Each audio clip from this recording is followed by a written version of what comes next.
तासबोध दशक 11वा समास 8वा वाचण्यास प्रारंभ करतो महाराज. श्री गणेशाय नमः. श्री सरस्वती नमः. श्री गुरुवे नमः. राजाधिराज सद्गुणा सिद्धरामेश्वराय नमः. राजाधिराज सद्गुणा निसर्गदत्ताय नमः.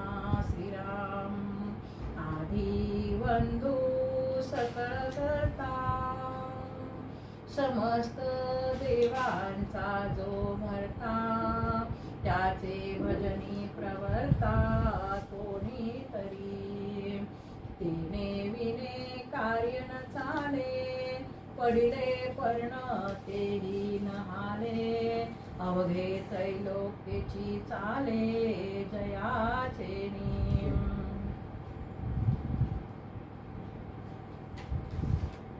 अंतराळ दासबोध दशक 11वा समास 8वा आणि समासाचं नाव आहे अंतरात्मा विवरण. विवरण म्हणजे स्पष्टीकरण, खुलासा.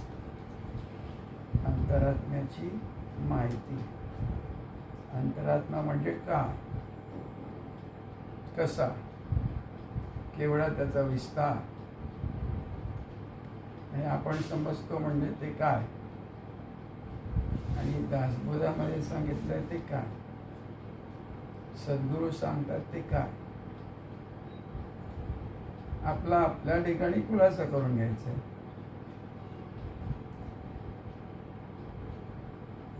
सगळ्याचं मूळ जे काही आहे अनुभवात आणि अनुभवाच्या बाहेर त्याचं मूळ काय आहे आपण आपल्या ठिकाणी तपासायला पाहिजे. आपण आपल्या ठिकाणी कुठे कुठे तपासणी करायची, कुठे जाणार तपासणी करायला. आपली तपासणी आपल्या ठिकाणी, आपण आहोत तिथे, कुठे जायची गरज नाही. जाणारे जातात, पण पुन्हा मूळ आपल्यापाशी यावंच लागतं, कारण आपल्यापासून आपण कुठे जाऊच शकत नाही, जातच नाही. जातो असं वाटतं तो भ्रम, जातो असं वाटतो, हालचाल करतो, मी हे करतो, मी ते करतो, मी बाहेर फिरून आलो, दुनिया हिंडलो. हे जे काही वाटतं ना सगळं, तो भ्रम आहे. आणि भ्रम सोडून सत्य काय आहे ते तू पहा, असं सद्गुरूंचं आम्हाला सगळ्यांना सांगणं आहे.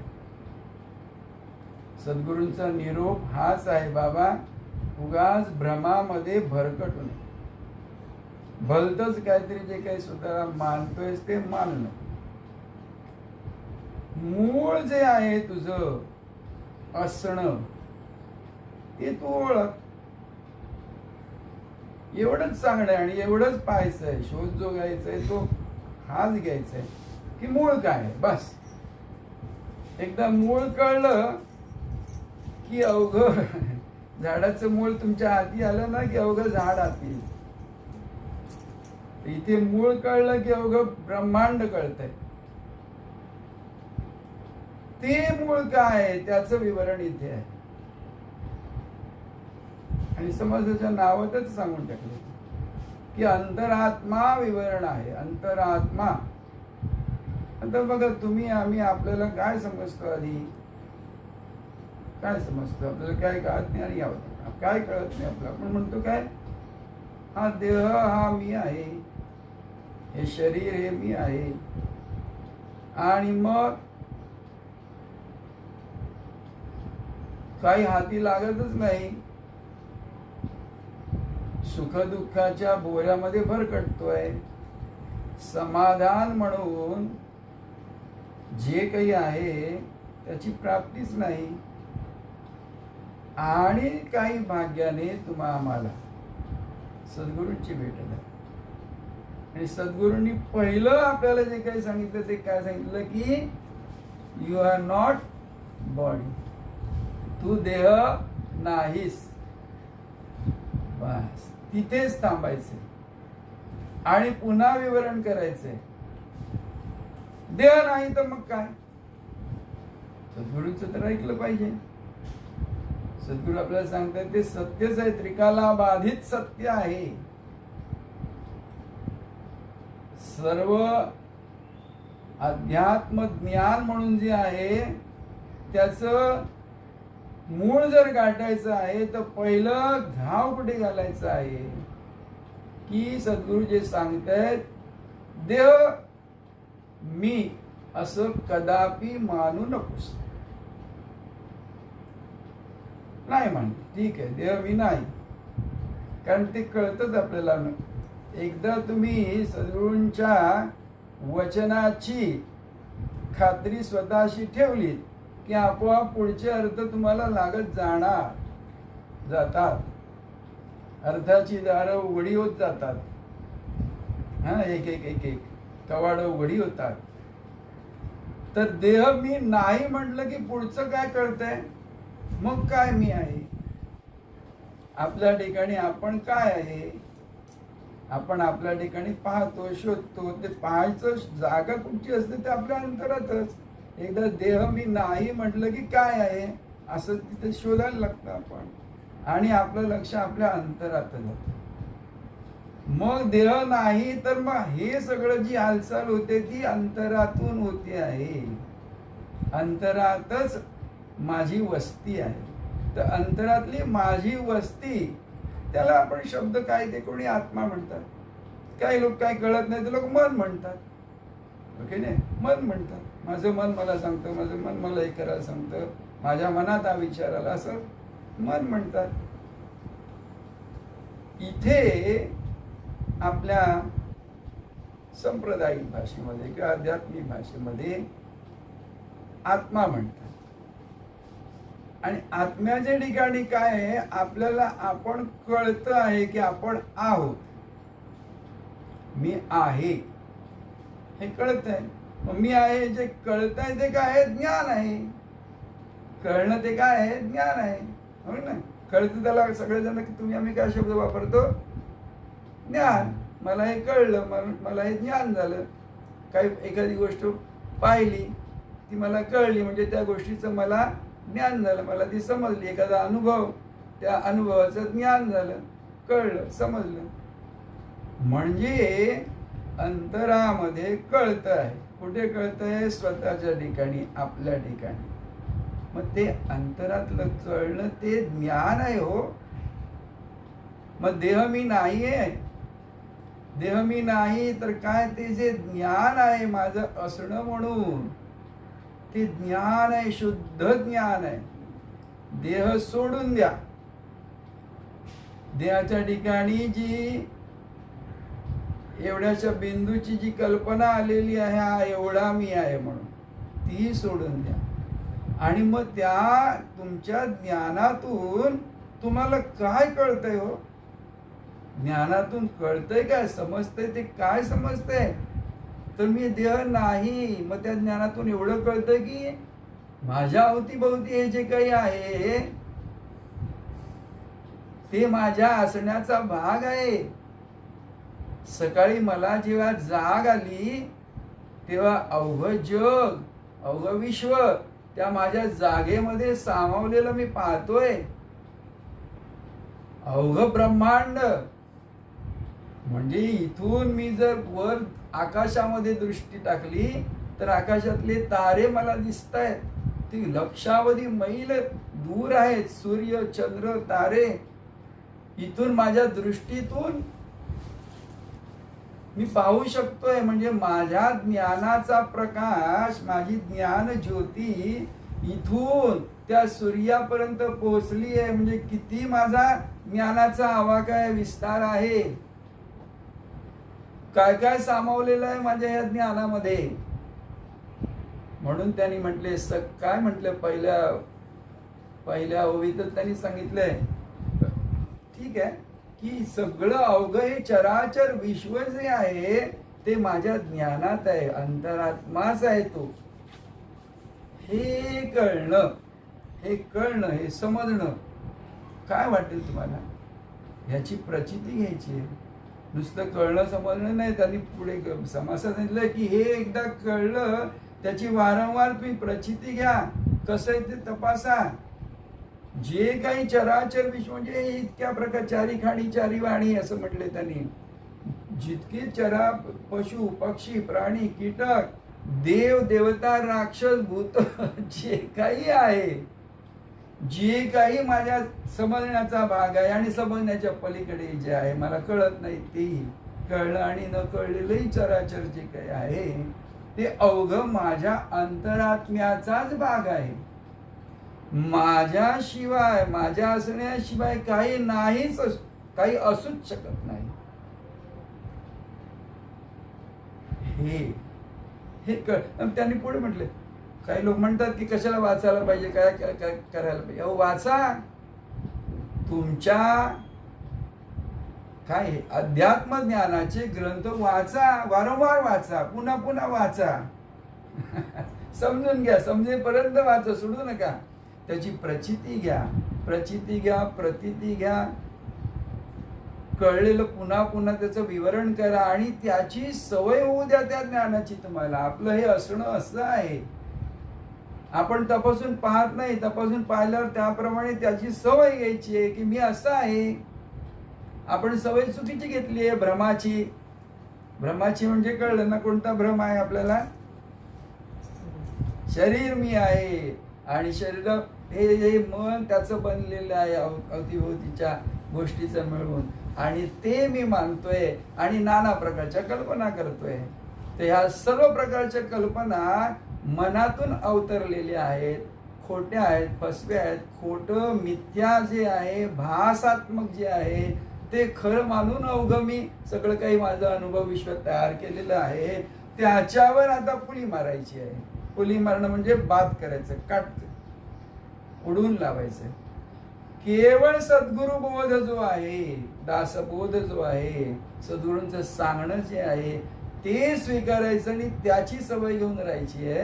म्हणजे हा अंतरात्मा म्हणून मी कसा आहे ते पाहायचं, ते शोधायचं, त्याप्रमाणे राहायचं.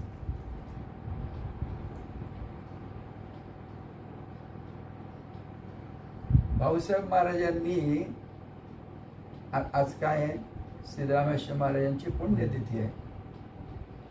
1936 म्हणजे 85 वर्ष सिद्धरामेश्वर महाराजांच्या निर्वाणाला, महानिर्वाणाला आज होत आहेत. पुण्य पावन दिवस आहे, पुण्य पावन दिवस आहे.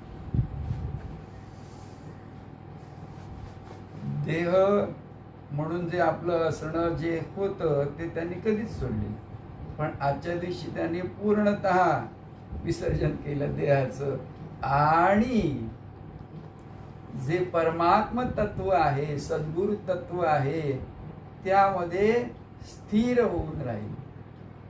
म्हणून आनंदाचा दिवस. त्या ठिकाणी स्थिर होऊन राहिले आपल्या सद्गुरूच्या स्वरूपामध्ये. तर सिद्धरामेश्वर महाराजांचे सद्गुरू म्हणजे ज्यांनी हा आपला संप्रदाय स्थापन केला, हिजगिरी संप्रदाय, भाऊसाहेब महाराजांचे. ते भाऊसाहेब महाराजांनी हा भक्तीचा वृक्ष लावला. या समासाच्या शेवटी भक्तीचा असा उल्लेख आलेला आहे म्हणून सांग. हा भक्तीचा जो वटवृक्ष लावला हिजगिरीला, अहो त्याची पाळमुळे, त्याची विस्तार कुठपर्यंत झालाय मला या मुंबई सारख्या शहरात राहणाऱ्या लोकांना नाही कळत. एकदा हिंजगिरीला कधी उत्सवाला, गुरुपौर्णिमेला किंवा काय कधी भाऊसाहेब महाराजांचे उत्सव होतात हिंजगिरीला, गोरलिंगम महाराजांचे उत्सव होतात, आणि तिथे भूलोकीचं वैकुंठ असा शब्दच वापरले, अनेक लोकांनी वापरले. आणि काय विस्तार आहे भाऊसाहेब महाराजांच्या या संप्रदायाचा, त्याची प्रचिती तुम्हाला हिंजगिरीला गेल्यावर तिथे येणार. पहा, अनुभव घ्या, जा एकदा तरी तिथे जाऊन एकदा तरी जायला पाहिजे. अशी जी आपली क्षेत्र आहेत, हिंसगिरी म्हणा, निंबर्गी म्हणा, सिद्धगिरी म्हणा, बागेवाडी म्हणा, पाथरी, बाणगंगा, एकदा तरी तिथे जाऊन तुम्ही डोकं ठेवून आलं पाहिजे, ते पाहिलं पाहिजे. बस पुन्हा वारंवार जायची गरज. ज्यांचं जातात ते भाग्यवान, जे जाऊ शकतात तिथे जाऊन उत्सव करू शकतात ते महाभाग्यवान. परंतु पुन्हा पुन्हा जायची गरज नाही. जिथे तुम्ही आहात तिथे स्मरण केलं की तुम्ही तिथे असता. आज इथे स्मरण केलं बागेवाडीचं, इथे आपण बागेवाडीतच आहोत असं मानायला हरकत नाही. सिद्धराम स्वरूपामध्येच आपण आहोतच, खात्री बघा. तो सिद्धांतच आहे. गुरु वेगळा शिष्य नाही, शिष्य वेगळा गुरु नाही, असं आहे ते. भक्त आणि जो विभक्त तो भक्त नव्हे असं म्हटलेलं आहे ना. आज या समासातच आलेला उल्लेख आहे. तर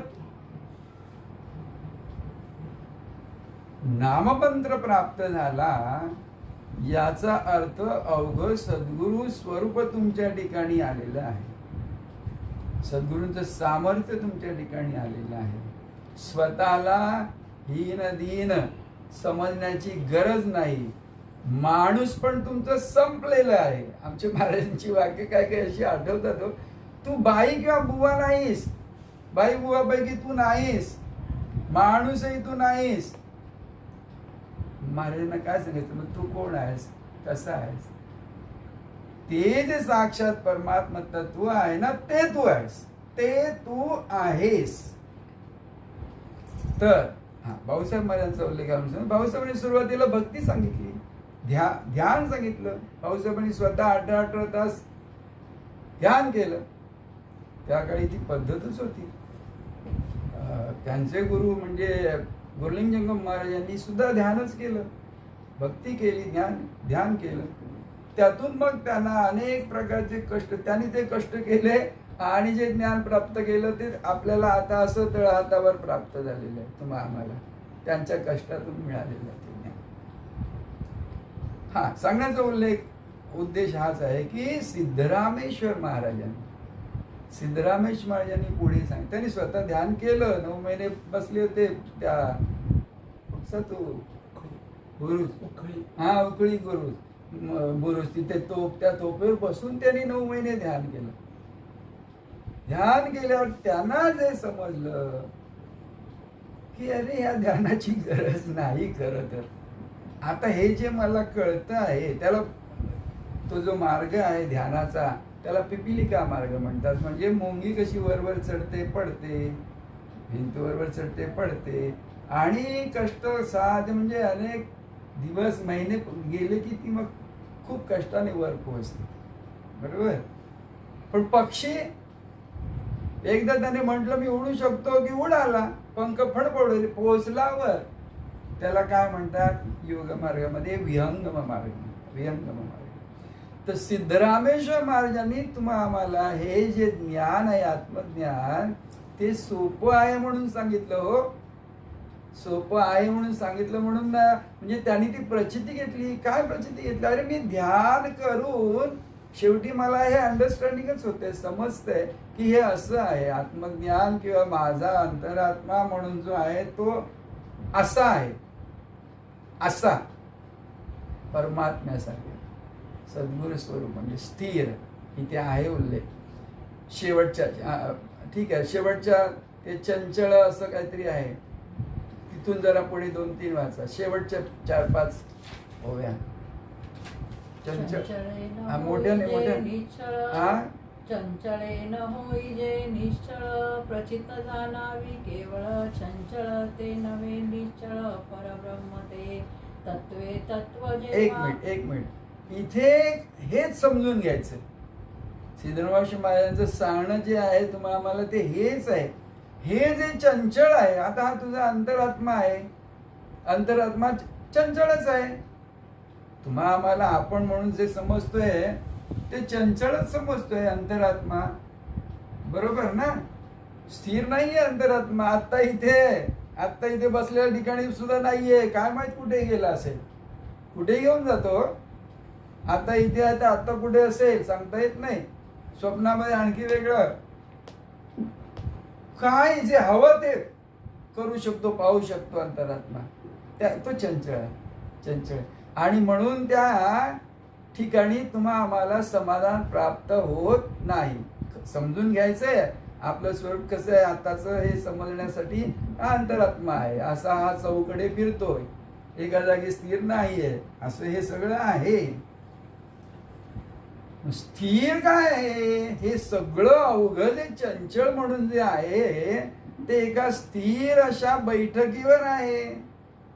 स्थिर पार्श्वभूमी आहे त्याला, जी कधी बदलत नाही, कदापि बदलत नाही. त्याला शाश्वत शब्द आहे, शाश्वत आहे, निरंतर आहे, अनंत आहे, अंतहीन आहे, सत्य आहे. सत्य त्याला म्हटले, सत्य, अल्टिमेट असं ते आहे. मग हे सगळं जे चंचल आहे अंतरात्मा म्हणून ते त्या शाश्वत बैठकीवर आधारलेलं आहे.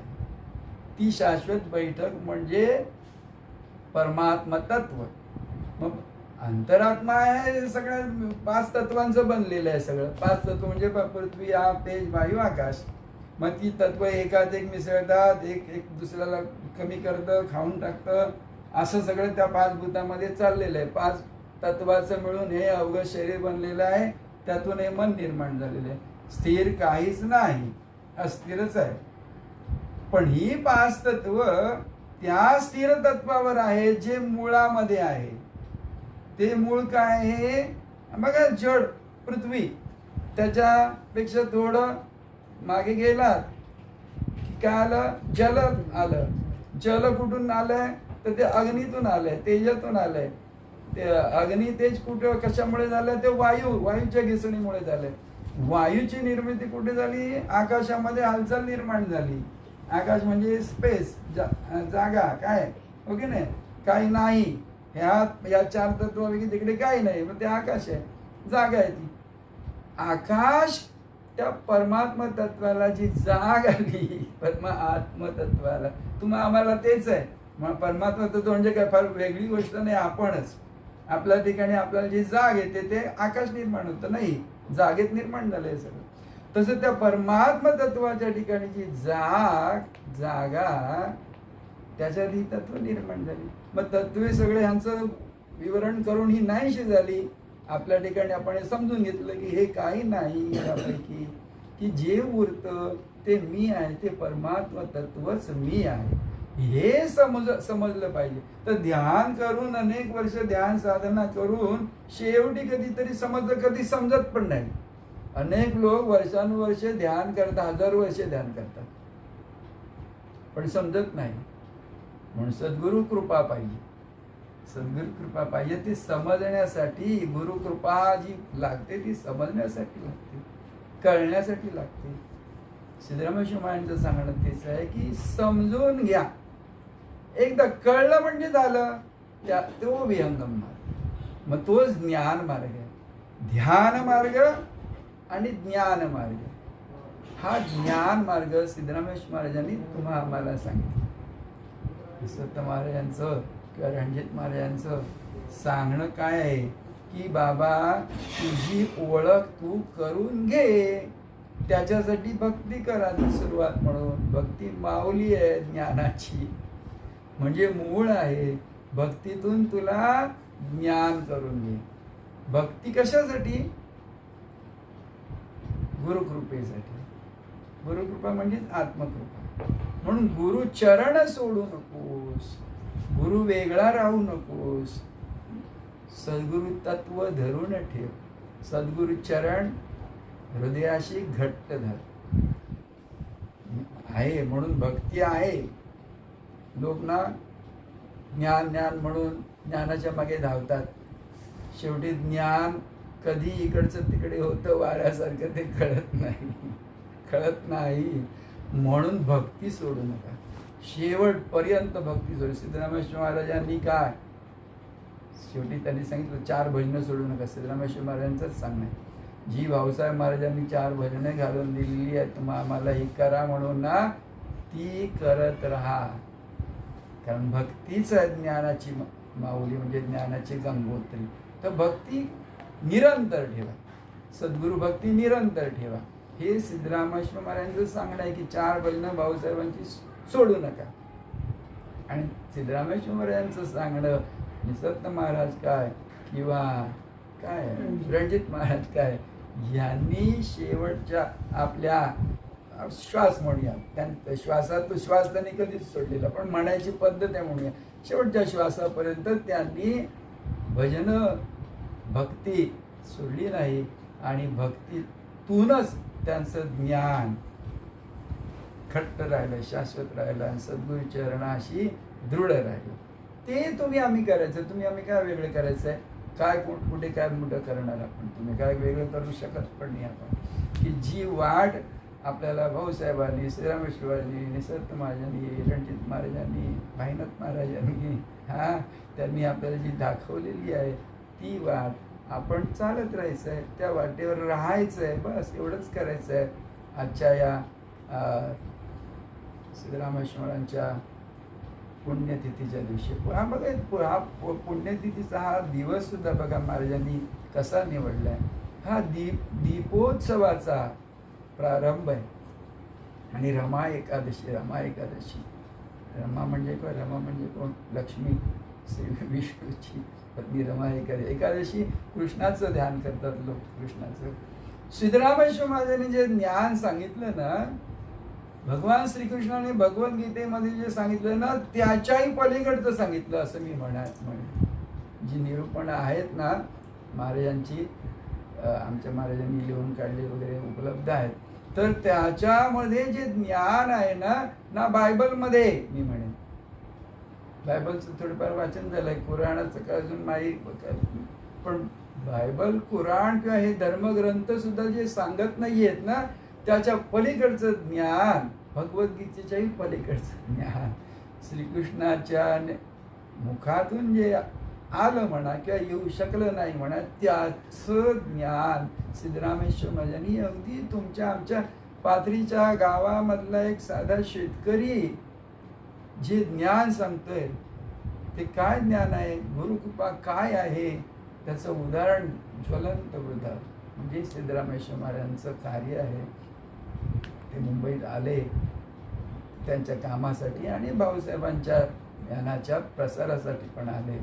आणि इथे त्यांची निसर्ग महाराजांनी भेट घेतली, रणजित महाराजांनी भेट घेतली आणि त्यांच्याकडून तुमच्या आमच्यापर्यंतही ज्ञानाची गंगोत्री आली. काय काय भाग्य म्हणायचं हो. जे कोणी आजच्या या उत्सवामध्ये सिद्धरामेश्वर महाराजांचं स्मरण करत आहेत, त्यांचं ज्ञान त्यांच्या ठिकाणी निर्माण होणार आहे, झालेलं आहे, रुजलेलं आहे. तर गुरुकृपा सर्वांना निश्चित आहे. आजच्या दिवशी सिद्धरामेश्वर महाराजांच्या काय आपण म्हणू, तुम्हीच बागेवाडी आहात, तुम्हीच बागेवाडी आहात. आता बागेवाडीला सिद्धरामेश्वर महाराजांची ती महासमाधीचं ठिकाण आहे का, बागेवाडीलाच बागेवाडीवासी सिद्धरामेश्वर महाराजांचं म्हणणं, म्हणून तुम्हीच तुमच्या ठिकाणी बागेवाडी आहे. काय स्वतःच्या ठिकाणी सद्गुरु स्वरूप पाहणं, अंतरात्मा जो आहे तो चंचल आहे त्याला बाजूला करणं आणि ते जे स्थिर तत्व आहे ते सिद्धराम तत्वच आपल्या ठिकाणी आपण आहोत असं पाहणं. आणि हा भक्तीचा उत्सव ज्ञानामध्ये, तो दिवाळीचा उल्लेख जो आहे, तो दिवाळीचा जो सण तुम्ही आम्ही साजरा करतो तो कसला करतो, उत्सव आहे तो कसला, दीपोत्सव आहे ना. दीपोत्सव म्हणजे प्रकाशाचा उत्सव आहे. तर हे जे तुमचं जे ज्ञान आहे ते प्रकाश रूपच आहे ना. इथून आपण पाहू शकतोय ते काय आहे, ज्ञानाच्या प्रकाशाने पाहू शकतोय. सूर्यचंद्र तारे, अवघ विश्व, अवघ ब्रह्मांड. तर ते प्रकाश तत्व तुम्ही आम्ही स्वतः आहोत, ते ज्ञान तत्व. आणि हा दीपोत्सव आहे. आणि सिद्धरामेश्वर महाराजांनी दिवाळीच्या ह्या एकादशीला पुढे म्हणून तो दीपोत्सवच साजरा करतात. धनत्रयोदशीपासून जे काही महाराजांनी दीपोत्सवाची सुरुवात केली, कारण तो महाराजांना उत्सव येऊन मुंबईत करायचा होता ना, सिद्धरामेश्वर महाराजांना उत्सव करायचा होता इथे. तर तो त्याच्या पुढे शिष्य परिवाराने तुम्ही आम्ही आपण हा इथे सुरू ठेवलेला आहे.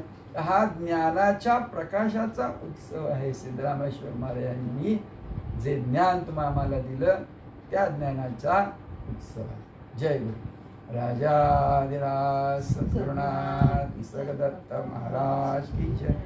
राजाधिराज सद्गुरुनाथ सिद्धरामेश्वर महाराज की जय. राजाधिराज सद्गुरुनाथ रणजीत महाराज की जय.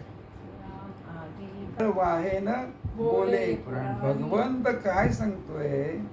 भगवंतांचं सांगणं काय आहे? श्रीरामाचं सद्गुरूंचं सांगणं काय आहे की हे चंचल चक्र आहे ना, हे दुःखदायक आहे, क्लेशदायक आहे, बरोबर आहे.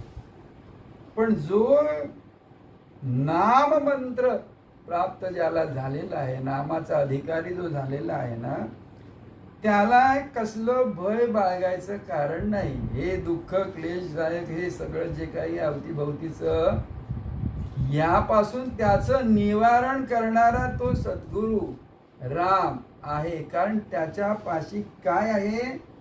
नाम आहे. तर नाम ज्याच्या हाती आहे, नाम ज्याच्या मुखी आहे, त्याचं कोणी काही बिघडवू शकत नाही, त्याला कसली हानी नाही. याची खात्री बाळगा, याचा निश्चय करा. तो निश्चय करायचा आहे. ते काय याच्या आधीच्या 2-3 ओळी काय आता जे वाचली त्याची? उपेक्षा कदा रामरूपी असे. उपेक्षा कदा रामरूपी असे ना. तुम्ही सद्गुरूचे अंकित आहात. आता सद्गुरू तुमची उपेक्षा कधीच करू शकणार नाही, करणार नाही. कारण तुम्ही त्याचे आहात, तो तुमचा आहे. एकदा भक्तीला सुरुवात केली, पाय उचललाय तुम्ही, सद्गुरूचे चरण तुम्ही धरलेले आहात. आता सद्गुरू तुम्हाला सोडणार नाही.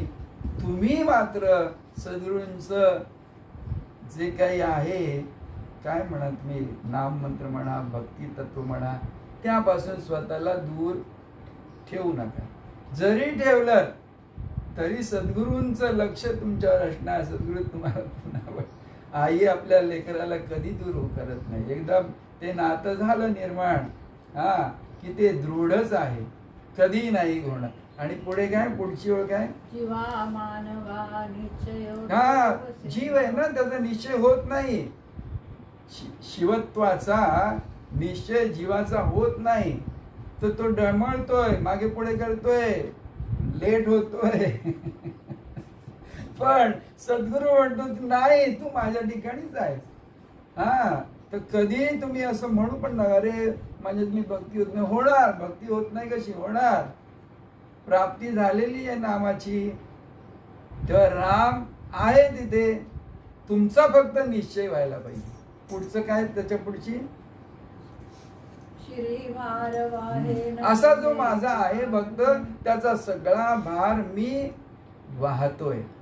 सिद्धरामेश्वर महाराजांनी तुम्ही माझ्या दिशेनं एक पाऊल टाका. सिद्धरामेश्वर महाराज झाले, तुमचा पुढचा सगळा जो प्रवास आहे, वाटचाल आहे, ते मी चालेल.